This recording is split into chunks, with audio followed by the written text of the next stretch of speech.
Assalamualaikum warahmatullahi wabarakatuh. Jumpa lagi dengan para pejuang eksperimen tahun 2021. Teman-teman sekalian, pada video kali ini saya akan kupas tuntas tentang kisi-kisi soal PK, pengetahuan kuantitatif TPS UTBK tahun 2021. Kelompok tes TPS yang paling ditakuti, paling sulit, tapi insya Allah dengan kita tahu kisi-kisinya, kita bisa belajar dengan lebih mudah. Nah, ada dua hal yang ingin saya sampaikan teman-teman sebelum kita masuk ke inti video.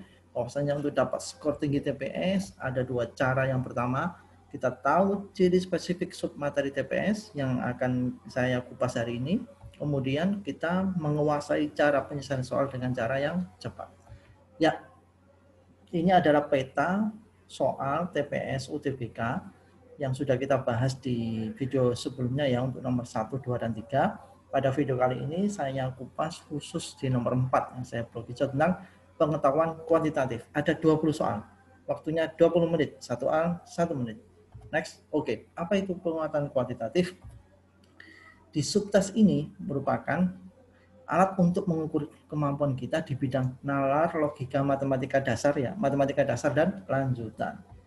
Ya, tipe soal yang pertama nanti berbentuk pilihan ganda biasa. Pada tipe ini kamu akan diberikan soal mengenai logika dasar dan matematika level dasar. Nah, kita paling tidak nanti harus tahu konsep dasar tentang bilangan atau mungkin konsep dasar tentang bangun datar. Nah, contoh soal seperti ini. Ada sebuah soal ya. Pada bulan Oktober bla bla bla, maka cara jawabnya adalah karena ini harus divisualkan, maka usahakan memvisualkan informasi yang ada di dalam soal dalam bentuk gambar. Kita bisa membuat skema atau gambar. Di sini kita diminta ini ada bulan Oktober, datanya adalah 4 hari Jumat dan punya 4 hari Senin. Nah, ini saya tampilkan ya. Ini kalender bulan Oktober. Maka saya atur sedemikian rupa angka karena Oktober itu 30 hari. Bagaimana ketemu Senin itu cuma 4 hari dan juga Jumat ketemu 4 hari. Maka skemanya seperti ini. Ya, jangan sampai 30 ini ada di hari Jumat dan tanggal 1-nya ada di hari Senin.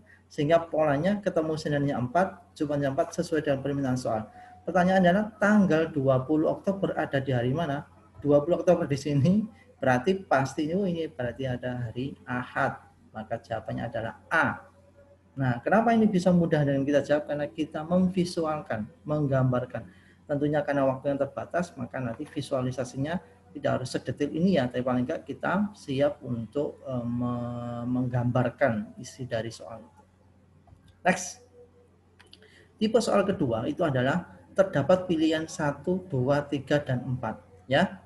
Kemudian pada tipe soal ini kita akan diberikan sebuah pertanyaan dan ada 4 informasi. Lalu kita diminta untuk memilih informasi mana yang paling benar berdasarkan pernyataan yang diberikan. Maka pilihan yang nanti akan kita ambil adalah apakah semua pernyataan itu benar 1, 2, 3, 4. Apakah hanya pernyataan 1 dan 2 saja kombinasi ya, atau 2 dan 3 benar, atau 1 dan 3 atau 1 dan 4 kombinasi, atau semua pernyataan salah. Nah, tentunya nanti berbasis yang diminta oleh soalnya itu apa. Contoh soalnya seperti ini ya. Ini ada sebuah soal ya. Nah, garis ki dan seterusnya ini, maka tadi cara, dan ini adalah pernyataannya. Ada badan soal, ini ada jawabannya ya. Maka cara jawabnya adalah usahakan memvisualkan informasi yang ada di dalam soal dalam bentuk gambar. Kita buat skema atau gambar. Oke. Garis G menembus bidang P tegak lurus. Maka saya gambar sini. Ini bidang P. Katakanlah ini adalah sebuah bidang gitu ya. Garis G menembus bidang P tegak lurus. Ya, garis G menembus tegak lurus. Oke. Kemudian di sini ada informasi yang ketiga adalah garis Q berada pada bidang P-nya. Garis Q saya gariskan berada bidang. Maka kita lihat ada pernyataan 1, 2, 3, 4 mana yang benar. 1. Sudut antara garis G dan bidang P 90 derajat pasti ya. Karena ini adalah menembus tegak lurus, maka pasti 90 derajat.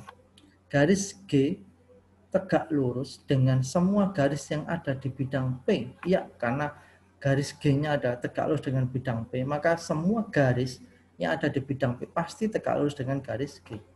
Yang ketiga, garis G dan garis Q tegak lurus. Garis Q karena garis Q ada di bidang P dan garis G ini tegak lurus terhadap bidang P, maka garis G juga tegak lurus terhadap garis Q. Sehingga dari sini maka temu jawabannya adalah 1, 2, dan 3 saja yang benar. Kenapa 4 salah? Karena garis G dan garis Q mungkin saja tidak mungkin. Wong ini menembus kok. Dan ini ada di bidang. Maka dia pasti tegak lurus. Jawabannya adalah A. Begitu ya. Dengan digambarkan, maka kita lebih mudah dalam menemukan jawaban.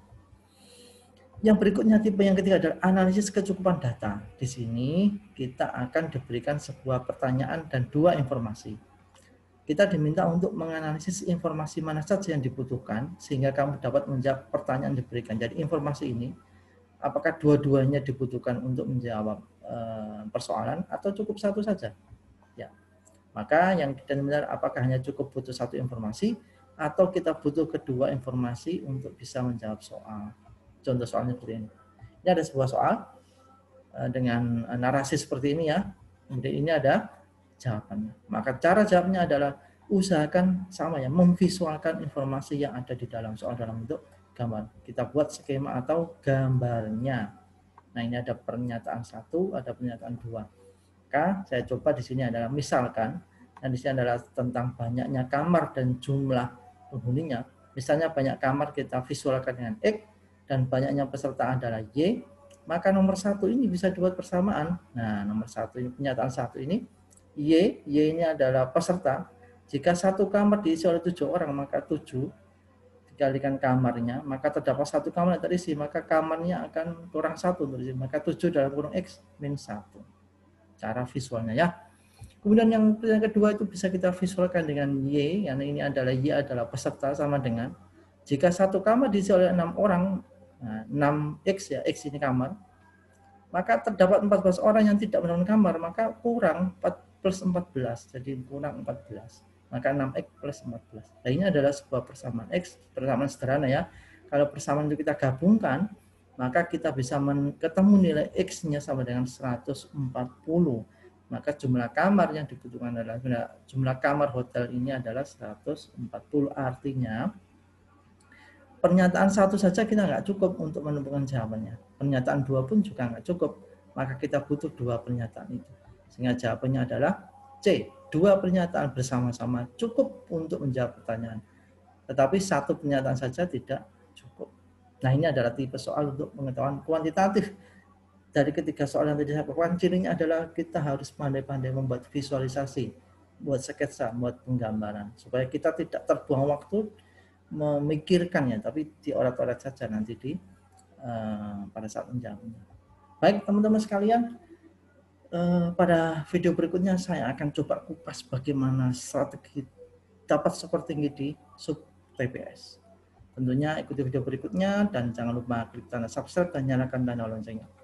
Sampai ketemu di video berikutnya dan tetap optimis, tetap yakin kita akan bisa lolos SBMPTN tahun 2021. Amin. Wassalamualaikum warahmatullahi wabarakatuh.